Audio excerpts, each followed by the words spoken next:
London. The Royal Shakespeare Company's season of Roman plays would appear to put history first, as you might expect from two Shakespeare titles, Julius Caesar and Antony and Cleopatra, that tell the stories of actual people from a bygone age. But it's in the least known title of this trio of plays, Titus Andronicus, that the emotions are also fully engaged.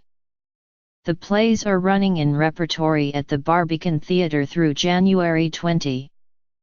By that, I mean not just the revulsion and alarm that are the natural response to Titus's grievous lot.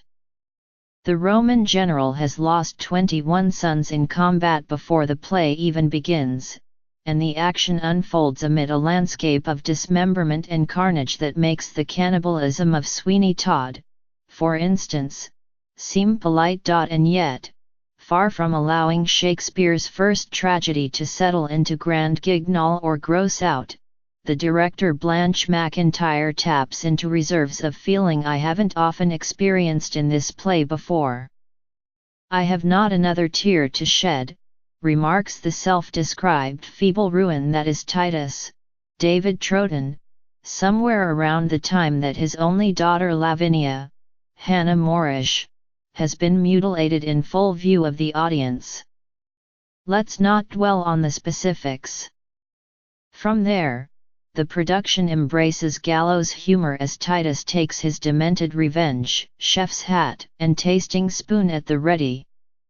Even then, to this production's credit, we are never allowed to forget the bottomless despair that drives the character to extraordinary extremes. Titus is a fictional creation, and the play that bears his name is often considered a collector's item, a Quentin Tarantino-style exercise in sustained slaughter by a playwright who would go on to refine his shock tactics before arriving at the elevated realm of King Lear, the tragedy next to which Titus can often seem like a dry run. The blinding of Gloucester in that later play is a mere snip. You'll forgive the image compared with the atrocities in this one, where you feel the fledgling playwright pushing the boundaries of propriety. It's rare to find a play featuring a marauding duo called Rape and Murder. As Titus, Mr. Troughton, a bracingly intelligent, burly actor who should be more well known than he is, sounds wounding notes as befits a character with one constant in his life, loss. At times, Ms. McIntyre indulges a flourish or two more than is necessary. The opening tumult, presumably intended to show a society in terminal disrepair, merely brings to mind the sharks and the jets. The faux thuggishness is singularly unconvincing. Nor does it work when Mr. Troughton hands a baby, not a real one, into the audience. The breaking of the fourth wall is a distraction from Titus's unraveling. The happier news is that for much of its 3-hour running time, the modern dress production serves as a reminder of the glory days of high-definition acting that was once the R.S.CS norm. For all the excesses of the writing, Mr. Troughton is able to calibrate the degrees by which Titus surrenders to the baseness around him. "Thou art a Roman, be not barbarous," Titus's brother Marcus, Patrick Drury, excellent, advises near the start, only to watch as barbarity becomes the societal benchmark. Antony and Cleopatra is comparable in that it features a leading actor in assured control, in this case Josette Simon, who takes center stage as the Egyptian queen.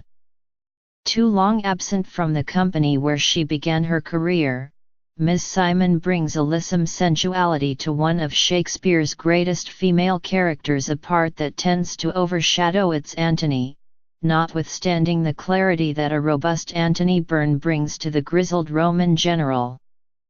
The role will be taken by no less a presence than Ralph Fiennes when the National Theatre here tackles this same play later in the year.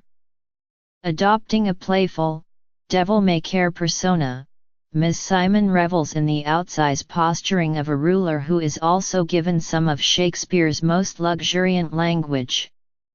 Elsewhere, one is aware of a falling off in the supporting roles, as if to suggest that the RSC isn't finding the strength in numbers in evidence when Mr. Fiennes was cutting his teeth at this company some years back. Ben Allen's Octavius Caesar, for one, is too earnest by half. The director, Iqbal Khan, retains period trappings, which is to say, togas and sandals aplenty that here come tethered to a lushly exotic score by the British singer-songwriter Laura Mvula. And in Ms. Simon, a variable production boasts an ennobling presence that Shakespeare goes to some lengths to describe. She did make defect perfection, we are told, and that the audience can see right there before them. Women play second fiddle in Julius Caesar, which also happens to be the least interesting of the triptych. It isn't quite the revelatory window on the past or the present that we might have hoped for. A prequel of sorts to Antony and Cleopatra, with which it shares the central character of Antony, Julius Caesar offers a mostly male study in realpolitik that, in Angus Jackson's becalmed production, leaves us wondering where the star equivalents to Ms. Simon and Mr. Troughton have got to this time. Andrew Woodall's Caesar is certainly a crisper, more commanding presence than is usual in a play whose title character gets bumped off fairly early on. But Alex Waldman's Little Boy Lost Brutus is at physical and temperamental odds with such a grandly conspiratorial role. The same play will resurface here in London in a matter of weeks, at the director Nicholas Heitner's Bridge Theatre. My advice for the moment is to wait on Julius Caesar, but don't let Ms. Simon or Mr. Troughton slip away.